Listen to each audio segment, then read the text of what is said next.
امنا ہو ملتنا علما۔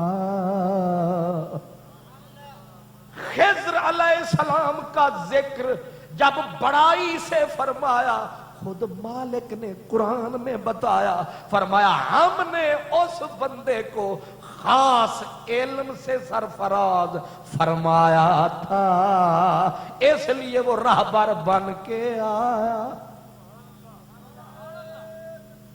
آدم کی عزت کا بیان جو قرآن میں ہے، اس کے لیے بھی رب نے یہ نہیں بولا کہ آدم کا قد بڑا اونچا تھا اس لیے مسجود ملائک بنا کہ کھاتا زیادہ تھا پیتا زیادہ تھا، نا، اس لیے کہ نفلیں چوکی پڑھتے تھے، اس لیے روزے زیادہ رکھتے تھے یا تسبیح ٹھک ٹھک چلتی تھی، نہ، فرمایا علم آدم الاسماء، ہم نے آدم کو پیکر علم بنایا اور علم کی وجہ سے فرشتوں کو اس کے سامنے جھکا۔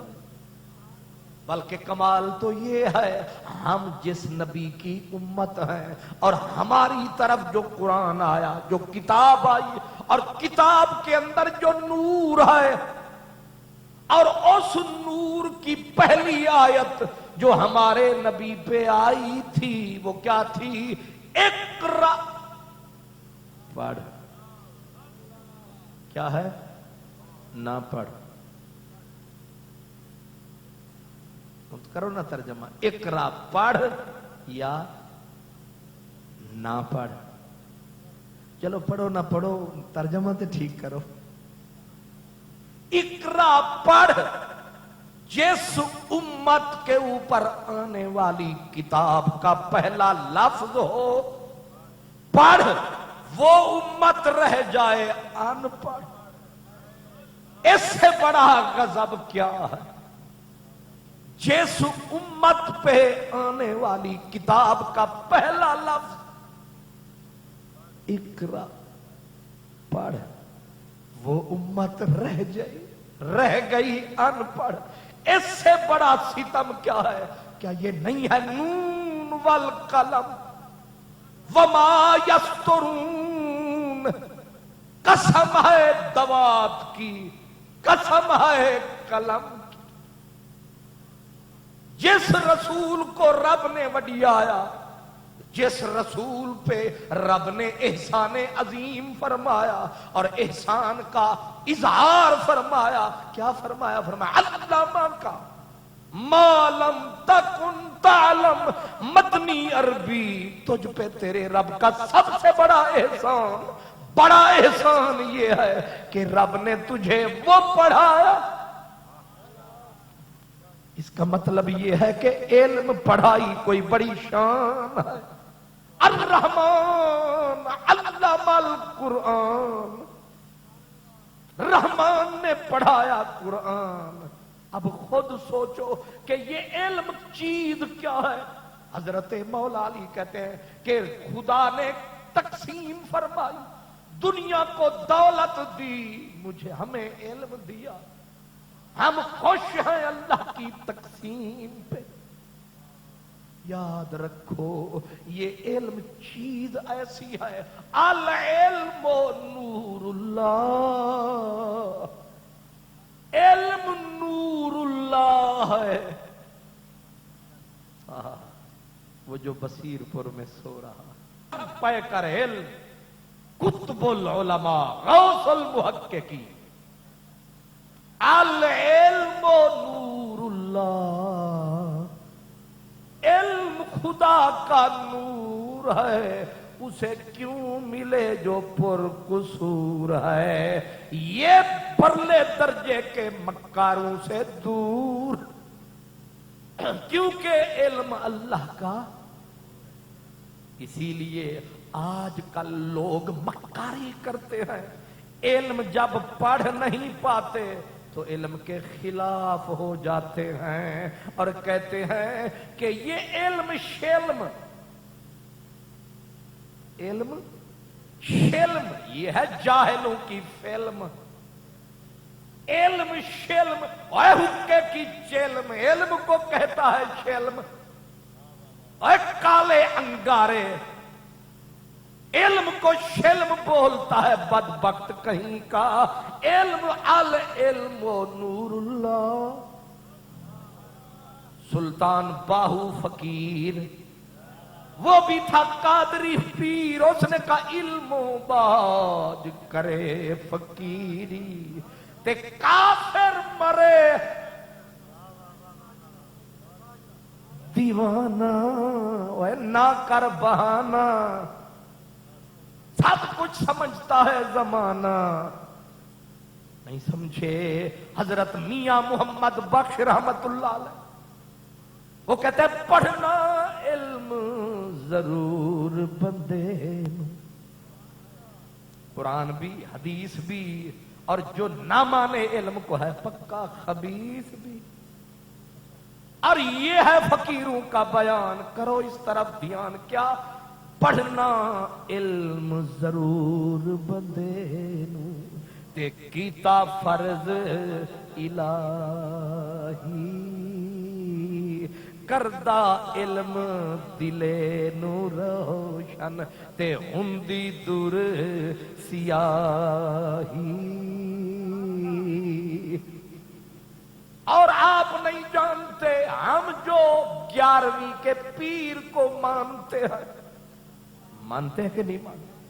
11ویں شریف کے پیر کو مانتے ہیں، غوث الاعظم نام سے جانتے ہیں، جانتے ہو، صرف ہم 11ویں نہیں کھاتے ہیں، ڈیوٹی بھی نبھاتے ہیں، لیکن کس شکل میں نبھاتے ہیں؟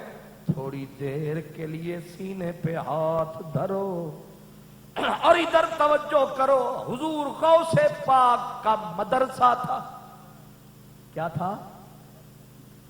تجھے کوئی پرانے پیران دا کام ہے، نہیں سمجھے؟ یہ پرانے پیران دا کام ہے، جڑے اپنے ماڈرن پیر ہیں، ماڈریٹ، یہ ماڈریٹ پیر ہیں۔ میں معافی چاہتا ہوں، میں ان پیروں کو سلام کروں جو میرے سونے سچے پیر ہیں۔ یہ جتنے پیر ہیں میرے غوث کے فقیر ہیں، اور غوث پاک کی زندگی کا وظیفہ سمجھتے ہو؟ صبح کی نماز پڑھاتے، وہیں پہ بیٹھ جاتے، دوپہر تک 11-12 علوم پڑھاتے، پھر دوپہر کو گھر جاتے، اور پھر ظہر کے وقت جب تشریف لاتے، ظہر سے لے کر عصر تک قرآن مجید کی تعلیم عطا فرماتے، اور عصر سے لے کر مغرب تک جو فتوے آتے، یعنی صبح سے لے کر دوپہر تک غوث اعظم فقیہ اعظم بن کے بیٹھتے، محدث اعظم بن کے بیٹھتے، ظہر سے عصر تک استاذ القراء والحفاظ مجود اعظم بن کے بیٹھتے، عصر سے مغرب تک مفتی اعظم بن کے بیٹھتے، اور مغرب سے عشاء تک دم کروانے والے بھی آتے، دعا کروانے والے بھی آتے۔ اب آپ پیر بن کے، فقیر بن کے، نبی کی زلف گرہ گیر کے اسیر بن کے، اب غوث العظم بن کے بیٹھتے، اب عشاء کی نماز، اب بدلا فقیر کا انداز، گھر جانا پھر پلٹ کے آنا، پھر رات پوے تے بے دردان تے ندر پیاری آوے تے درد مدانو یاد سجن دی تے ستیاں آن جگاوے. یہ غوث العظم ہے، یہ فقیہ اعظم ہے، یہ محدث اعظم ہے، یہ استاد الحفاظ ہے، یہ مفتی اعظم ہے. بندہ ایک ہے کتنا نیک ہے. صرف 11ویں شریف کی دیگیں پکاتے ہیں اور صرف اس کو کڑکاتے ہیں، ان کے کام کی طرف بھول کر نہیں جاتے ہیں. لکھ رکھو 11ویں شریف کی دیگ کا خرچہ مدرسے میں دے جاؤ، 10 دیگوں کا ثواب نہ ملے پھر کہنا. اور صرف 11ویں کی دیگیں نہ پکاؤ، غوث العظم کے مشن پہ لگاؤ. ساری عمر لگائی غوث پاک نے کس کام میں؟ کام اصل میں تو ان کا مشن نہیں سمجھے میرے سجن. اس لیے یاد رکھو غوث پاک کا کام زندہ کرو، غوث العظم کا پیغام زندہ کرو. غوث العظم نے جان لگا دی جس کام پہ، وہ کام زندہ کرو. اور یاد رکھو مدرسہ کوئی عواری جگہ نہیں ہوتی، مدرسے کی شان ہوتی ہے. غوث العظم کے پاس لوگ آئے، پیران پیر کے پاس. سرکار وبا پھیل گئی طاعون کی بیماری، جیسے آج کل ڈینگی شریف. بڑا پریشان ہے شریف آج کل. شریفوں کو ایسی لگی ہے بھمر کی طرح، پھرکی کی طرح گھما رہی ہے، سمجھ نہیں آ رہی ہے یہ ڈینگی کدھر سے تشریف لا رہی ہے، امریکہ سے آ رہی ہے یا کہیں اور سے آ رہی ہے. اب یہ ڈینگی جب سے آیا ہے اس نے ایسا تگنی کا ناچ نچایا ہے، لٹ گیا سارا سرمایا ہے، سکون کسی کو نہیں آیا ہے. ایک ڈینگی بیماری ہے، ڈینگی ہے پتہ نہیں سیدھی ہے. ایک لحاظ سے تو بہت کہتے 4 کتاباں ارشو لتھاں تے 5واں لتھا دگا، 4 کتابیں کچھ نہ کتا دگے کتا سیدھا. مولانا صاحب خطاب کر کر کے گزر گئے، کچھ واز کر کر کے قبروں میں اتر گئے. بیویوں نے کپڑے پورے نہیں کیے، ڈینگی نے ایسا کرم کمایا ہے. تبلیغ والوں کی ستھڑیں بھی نیچے ہو گئی، بیویوں کے کپڑے بھی پورے ہو گئے.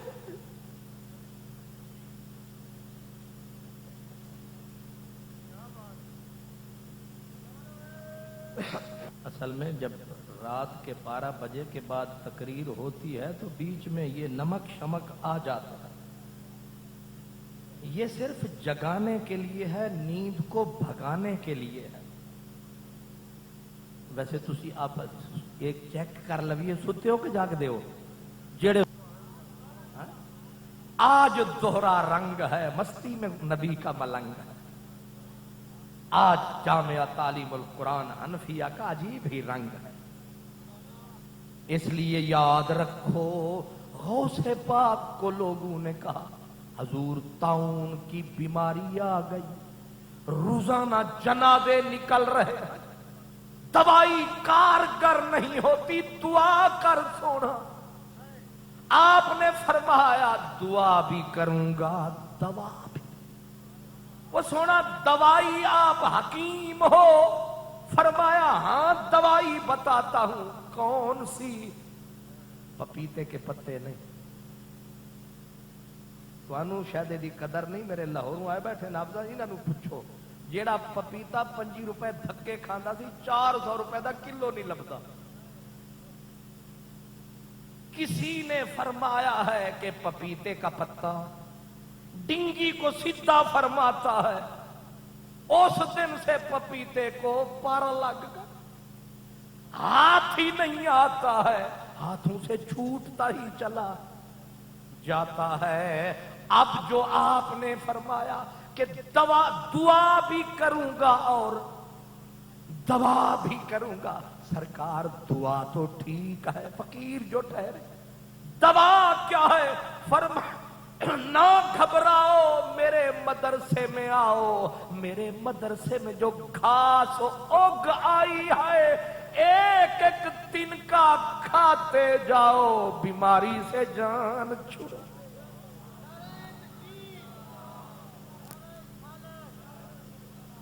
میں سوڑاس میں جو گھاس ہے یہ کچھ خاص ہے جو آپ کے پاس ہے، یہ عام یا خاص گھاس ہے؟ فرمایا یہ غوث العظم کے مدرسے کی گھاس ہے، یہ روزانہ قرآن بھی سنتی ہے، یہ دن کے روز حدیث بھی سنتے ہیں، یہ کیمیا بن گئے ہیں کیمیا۔ اگر ایک مرتبہ قل ہو اللہ احد پڑھ دی جائے،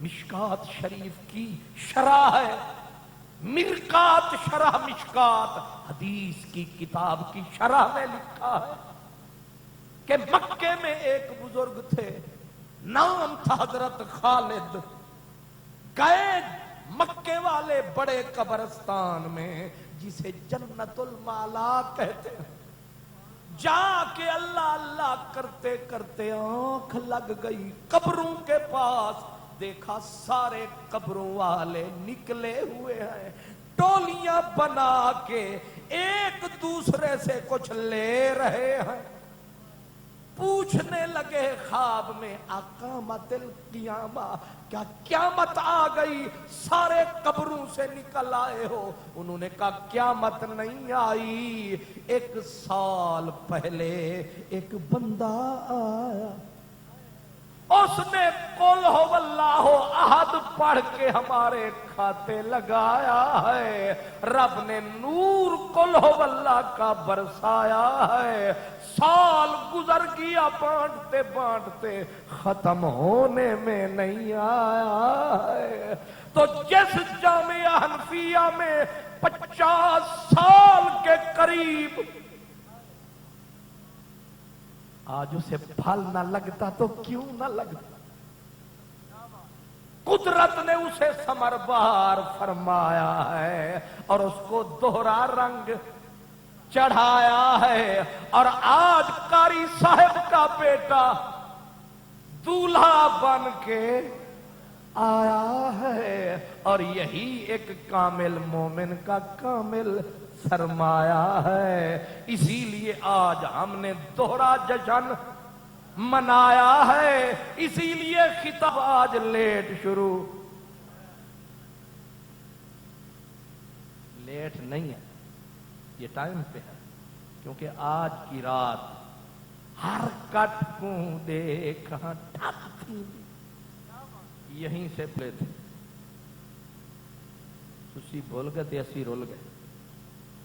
میں نے کہا تھا نا کہ علامہ مقبول احمد صاحب اس کے در در گھر گھر گئے اور ہر پھول سے خوشبو لی، رس لیا اور برتن بھر کے پہنچ گئے، اور پھر میں نے اس پہ سریکی کا جملہ کہا تھا، ہر کٹ کو دیکھا ٹھک تھی دی، متا مل پوے کہیں میل دے، او نہیں ملدا اوندا ذکر تا ہے، دل رج پوندا ہے ہی کھیل دے وچ، اوندا نام پکا نت وجد کراں، ہر وقت اویل سویل دے وچ، ناشاد ہن تن تے ترے لیرے، او بھی دے ایاں کل ویل دے وچ۔ اس لیے الحمدللہ اللہ نے کرم کمایا، پچھلی صدیوں کا مسئلہ یاد، حضور خواجہ نظام الدین اولیاء علم عمل کا بادشاہ، ایک وہ وقت تھا، آپ فرماتے ہیں میں بچہ تھا، عمر میں کچا تھا، ہم یتیم سید تھے، باپ چلا گیا دنیا سے، ہم در در رول گئے، اب 3 وقت کھانے کو ٹکڑا بھی نصیب،